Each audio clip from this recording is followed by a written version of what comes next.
Today I want to talk to you about conquering your fears. So last time we talked about living authentically, right, and being honest with ourselves. But one of the things that really hurts us to preventing us from living authentically is that we are sometimes afraid of things. And so we're just so held back by fear. So that's the other thing we want to do is really get rid of fear so that we can live that authentic life that we want, right? And in the Bible, it says that fear hath torment. So if you're afraid of everything, it's just so tormenting and it's not a fun way to live. So we want to know, how do we conquer our fears? And relating it to dreams, there are many dreams that will alert you that you're having fears. For example, if you dream of like a haunted house, then there's something you're afraid of, right? Running dreams where you're running away from something is chasing you and you're running away from a fear in your life. So that lets you know that there's something in your life you're afraid of, you're not facing. So I want to give you like 3 steps. I heard it's good to do 3 things because that's easy to remember, right? 3 steps that you can do to help you conquer your fear. Okay, so step 1, you have to remind yourself that God is in control. God is sovereign. There's nothing too hard for him, okay? He could do whatever he wants to do, and he could fix whatever situation you're afraid of, or and he's with you, right? So he's sovereign, he's with you. You got to remember that. That will help you to not be afraid. And in the Sermon of the Mount, Jesus talked about how do not worry. And really, fear is like worry out of control. Intense worry becomes fear. And so he said that look to the birds, the birds of the air, God feeds them. The lilies, God clothes the lilies. Like, you're more valuable than the birds and the lilies, and he's going to take care of your needs, basically, is what Jesus was saying. And so we have to remember that God's sovereign. He's in total control of everything that happens, and he cares about us, so he's going to meet our needs. That's not the only place where it talks in the Bible that God will meet our needs. And if you have trouble believing in the goodness of God, look to nature, because you can see how God provides for nature, right? And just the same way he provides for the natural world, natural things, everything is provided for. He will provide for you as well. Now, I don't want to just skip over the part of, there is that part there in that verse that says, seek ye first the kingdom, right? And his righteousness, and then all these things will be added.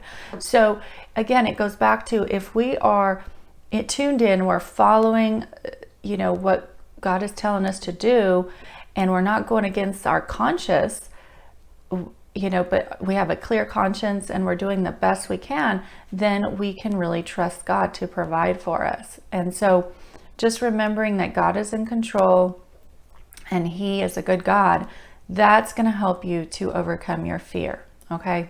So step 2 in overcoming your fear. Are you ready? You need to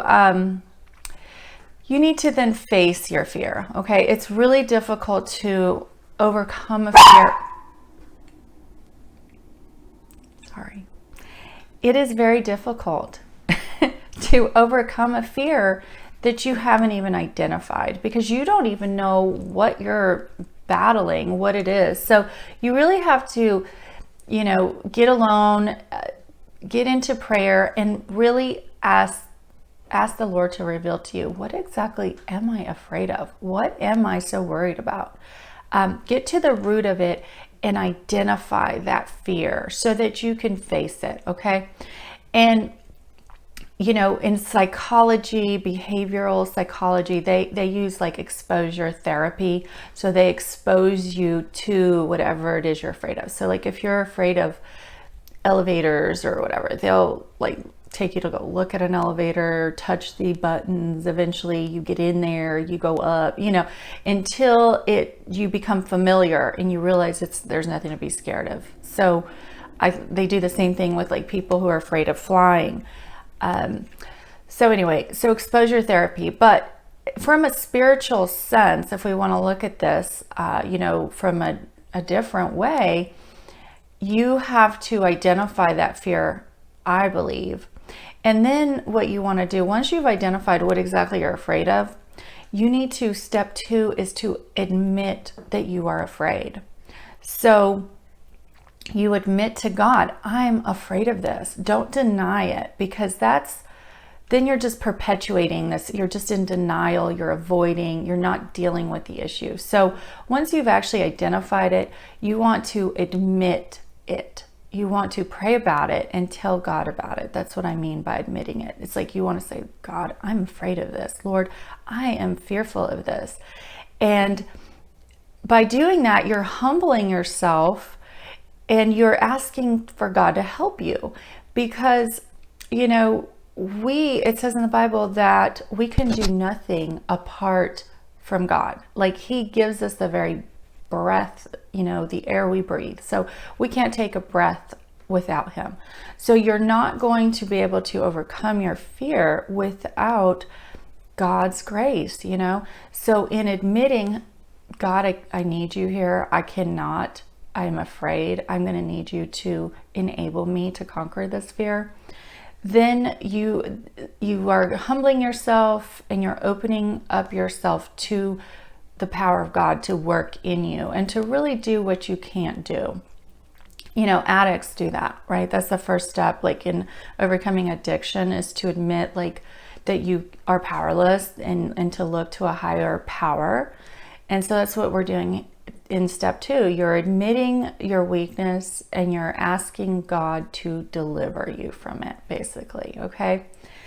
And then the third step is to activate your faith. It's to encourage, like take courage, like try it, do something while you're afraid. Like, you know what I mean? Doubt your doubt. Have you ever heard that? Like, you know, at some point when you're afraid, maybe you need to just push through it and say, no, it's okay. I'm going to face it. I'm going to go ahead. And even though I'm afraid, I'm going to do it. I'm going to step out in faith.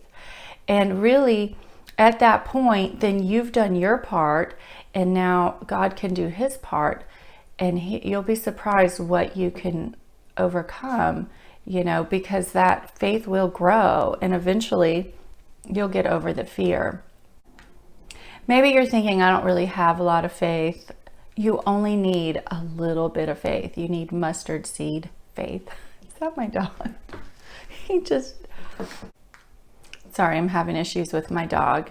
But anyway, guys, maybe you're thinking, I don't have faith. I don't have a lot of faith. Remember, you only need a little bit. My dog has been interfering with my video. He just jumped up on the chair. I don't know if you can see him. But anyway, guys, maybe you're thinking, you know, for the step 3 where you have to actually activate your faith, that you don't have a lot of faith. Well, the good thing is you really don't need a lot of faith. You know, the Bible speaks of mustard seed faith. So you just need a little bit, and you need to go ahead and use what you've got. You need to push through. It also talks about, you know, like temptation, you need to resist it. So when you are tempted to be afraid, say, no, I'm not going to be afraid. I'm going to resist this. I'm not going to fear. I'm going to be strong, and I'm going to push through. And then when you do your part, God will surprise you. He'll amaze you, actually. He'll be strong, and give yourself a break. Give yourself a break, because if you have a fear that is like deeply ingrained, it's not going to go away overnight. It's going to take, sorry. As I was saying, I'm sorry for the interruption. He just won't stop. As I was saying, if you have a deeply ingrained fear, it's not going to go away overnight. It could take years for it, for it to go away, you know what I mean? Depending on what it is, but you can at least start making progress towards it. And one day you're just going to wake up and you're going to realize, I am not afraid of that anymore. So let me explain to you. He's so grumpy, guys. I just wanted to tell you about some of the dreams I've had recently. Why I wanted to talk about this is because I had a dream the other night that was so great. In my dream, I was riding a horse. And, you know, growing up, I was afraid of riding horses. Now, I could ride the short horses, okay, but those big, like, stallion type looking race horses, I was not gonna get on them. You know, it was scary. They were hard, you know, they just were powerful, and it was scary for me. So that was a fear I had as a kid. And you know what? I had a dream just the other night where I was riding a horse. And so that was God showing me, you know, you have conquered your fear. And not only that, you know, if you watch the video that I did about animals, you know that horses represent like passion or drive, ambition. So it could represent that, you know, you've conquered your fear, but also that, you know, you're in control of your passions and desires, or that you're mastering like your ambitions in life. Like maybe it could even be like my career or whatever, because, you know, that's going really well for me right now. But anyway, guys, so but I also had another dream that led me to believe it was about conquering fear, which was that I was on an airplane and it was landing, and I wasn't afraid of flying, because that's another thing I've had to deal with. And, you know, those are just little fears. There's so many other things that we're afraid of, right? There's like fear of being alone, fear of death. People have fear of death, which that's what I guess the airplane dream is you don't want to die.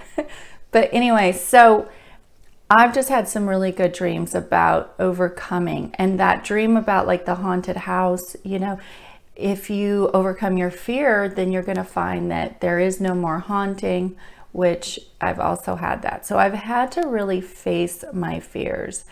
And that is one thing that I can tell you for sure, is that you want to do that. You want to face your fears. You want to conquer them, because you will be so much happier in life. And it's just terrible to, you know, go through life with a lot of anxiety, worry, and fear. So we don't want to do that. So if you do those 3 steps, I know that it will work for you. So again, to sum up, what are the 3 steps? Okay, hold on. Let me look. I wrote them down. Remember that God is in control. Admit that you're afraid and ask for God's help. And then number 3, step out in faith and be courageous. Now, when you do that, step 1, when God is in control, guys, now there's going to be a lot of fears that come up with that. So like vain imaginations, right? You want to cast them down, and you want to have something to meditate on. Like you got to meditate on those kind of things. Like, so like with me, if I don't really like to fly. So when I fly, I am telling myself, I'm meditating on that thought that God's in control. I'm not going to die until my days are up, you know, and that there's nothing to fear. So having a meditation, a thought that you can think on when those fears do come, you really do need that. Okay. So I hope that's been helpful. And if you have any dreams like the ones I mentioned about, you know, haunted houses, running dreams, or any other dreams, then you can comment below and I can help you try and understand them. Thanks for watching, guys. Sorry about the dog. He's just, I don't know, it's hard.